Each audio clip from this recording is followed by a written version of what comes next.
I'm sure. No, it's comfortable. You know, there's not other offices right here where everybody's looking at you when you're walking in, like you're going down a hall looking for something, and there's everybody. Well, you know, it's comfortable. And then, kind of when you first come in, what's the initial impression before even talking to the first staff? Like when you first walk in the door, you're looking around. It's very professional. Okay. Very professional. You know, there's nothing I can think of that I don't like about it. And what do you kind of see when you first come in? I see a professional office. Okay. You know, I mean, you've got entertainment for waiting, coffee, and you've got people that are ready to talk to you if you want to talk to them. Okay. I didn't come in here embarrassed or unresponsive, and my guess would be that if I did, your office would know how to handle that. Your office would probably do a good job of, if somebody doesn't want to talk or if they're embarrassed, they would probably take it easy on them and try and get them to talk a little bit, but getting to see you is not a problem. So the professionalism is very good. Yeah. Any other thoughts? Well, I used to question, why do you do this? You're obviously a very good doctor. You know, you could probably do something that makes a lot more money, although I don't know how money works in medical practice. Yeah. And you said something that I thought, well, here's the reason. And you said, because I like working on something that makes people happy. Yeah. That if I'm doing cancer or something, the chances of them being happy aren't very good when I give them what I can give them. But you give people what you give them and they leave happy. And it makes you happy. And knowing that you're going home and you're getting it on and being intimate with your wife that you've been with for years, decades. Yeah. That's fun. That's a gift. I mean, that's something you can do. You know, I think medicine's gotten the way of thinking that quantity of life is more important than quality of life. Yeah, if I had to die earlier having this going on rather than to not have it anymore and die later, I'd rather die earlier. I'm with you, right? I know that's a little rough saying it that way, but it sure adds to your quality of life.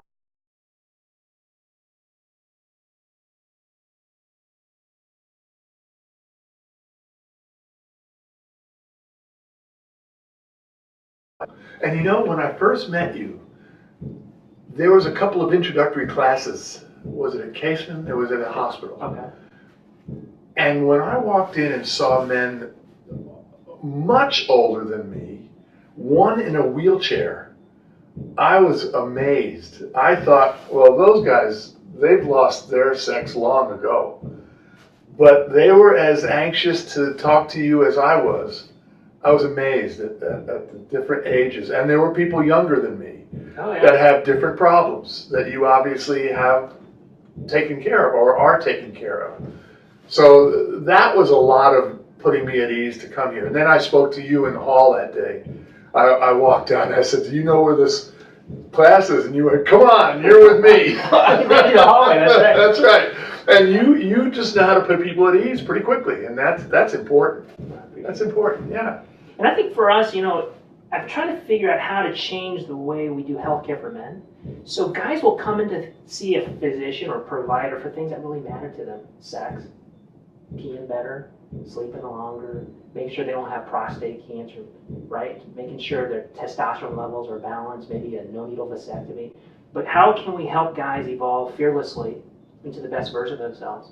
Because if I can impact that and change their healthcare trajectory by even 5% now, then over decades, you're really going to have an impact on their overall health. Yeah. And I think sexual health is just as important, every part of health for a guy.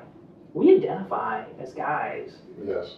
I mean, it's a big part of who we are. I mean, and if we can affect health in a positive way for guys in small ways, but then it has a positive effect, a ripple effect to other parts of your life, in your personal life, your professional life, relationships in the community, at work, even globally, depending on who you are and what you do.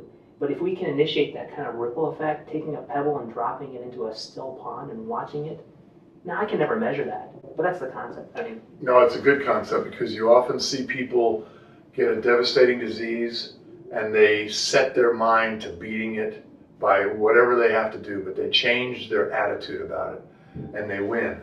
And not always, but that making yourself that much happier has to add to your quality of life and your length of life, all of that. You just mentioned a few things that I didn't even realize you do. So there's a wide range of reasons why people, a wider range than I thought of why people end up here or not.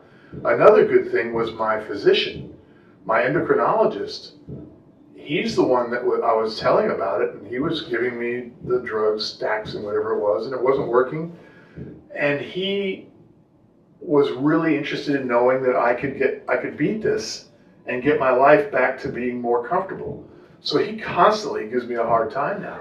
I saw him the other day and said, "Are you getting it on? How you liking it?" And I tell him, "It's great." He goes, "Yes, it is great, isn't it?" So there's a lot of support. Yeah. And you have to, I don't know if people can walk in here without a reference unless they're paying for insurance, but you have to have a good relationship with your physician. Hopefully everybody has a primary care they can talk to about it.